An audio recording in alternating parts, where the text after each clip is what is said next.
everyone happy new year बुढो same to you happy new year के पकाउने हुनुहुन्छ आज बुढीको लागि मटन राजा यो डाडुले कोतार्दा त पुरै कोतार्नु जान्छ नि हिजो चाहिँ अब हिजो छुट्टी थियो बाहिर घुम्न गइयो अलिअलि आज चाहिँ अब ड्युटी थियो ड्युटी गरेर आएर के बनाउने हुनुहुन्छ हजुरले मटन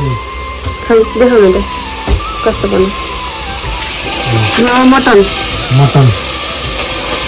मटन ग्रेभी बन्छ यति सुरु राखेर चिकन टिक्का के देखाउनु त चिकन टिक्का अरे भयो फर्स्टमा सुने टमाटर धनियाँ लसुन खुर्सानी यो लसुन जसले सिँगै खान्छ उसैले खान्छ मलाई पेचत्त आउनु मैले खान्न यो कहाँको रुल हो मलाई थाहा छैन है छोरा यो नाम पाकिसक्यो मैले खान्न त्यो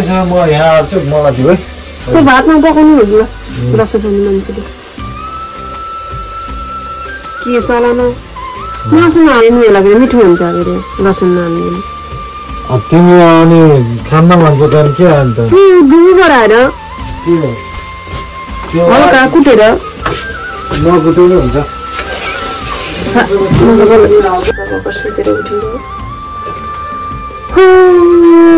काम गर्दा काम धौनी ड्युटी नहुँदा झेउ लाग्ने के भएको होला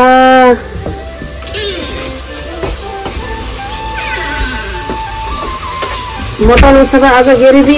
बन्छ होला म पनि हेर्छु दही हाल्छ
माम पो धेरै हुन्छ क्या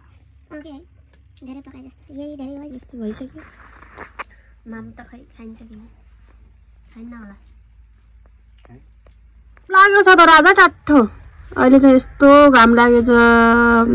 लगभग 6-7 महिनादेखि हो डम्म गरेको 10 मिनट घाम लाग्छ अनि 1 घण्टा डुममा पानी आउँछ यस्तै गरेर 6-7 महिना भइसक्यो खानु भयो के अरे अब टन्न पाकेर बसिरह खाए नि हो रातिको 1 बजे उठेर खाए नि त भयो नि अब सुत्नु रातिको 1 बजे उठ्नु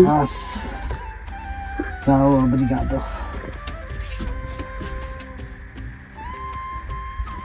म पनि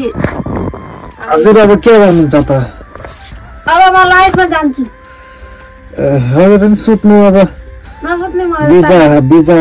थकेला होला न्यु इयरको दिन अनि सुत्ने अनि 1 बजे उठेर खाने 12 बजेतिर किनभने भोलि ड्युटी जाँदा हुन्छ 5 बजे भर्खर सुत्ने अनि ड्युटी जाँदा 5 बजे उठ्ने खानासाना खाने 6 बज्छ अनि त्यसपछि कपडा सपडा लाउने जाने सही हो त्यो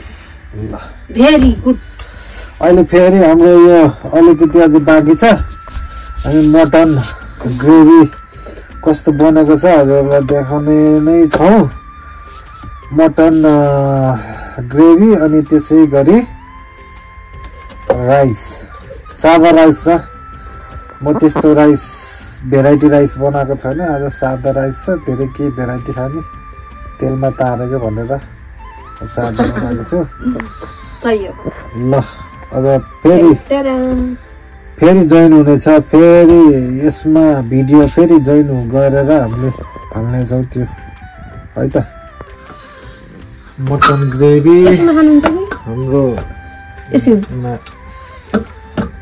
भात त खाने मनै छैन के भन्नु भोलि ड्युटी भएर मात्र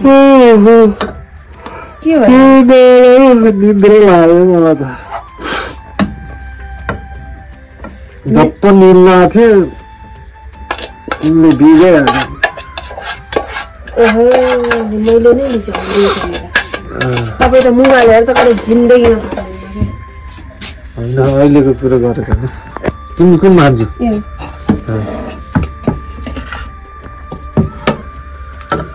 कति खान्छौ खुकुरी रामा तिन पानेमा छ नि त जानेर उता फेरि त्यहाँ खाली बनाएको छु फेरि भात माथि आएर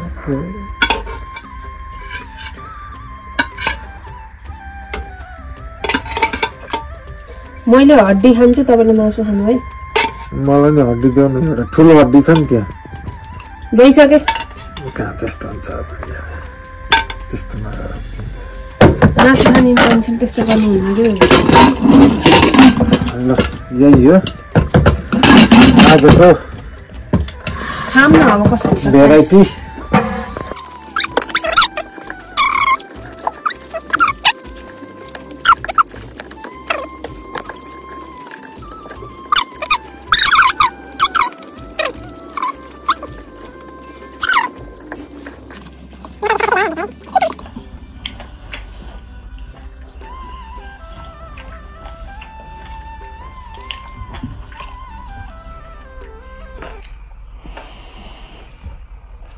अझै हाल्नु पर्दो होइन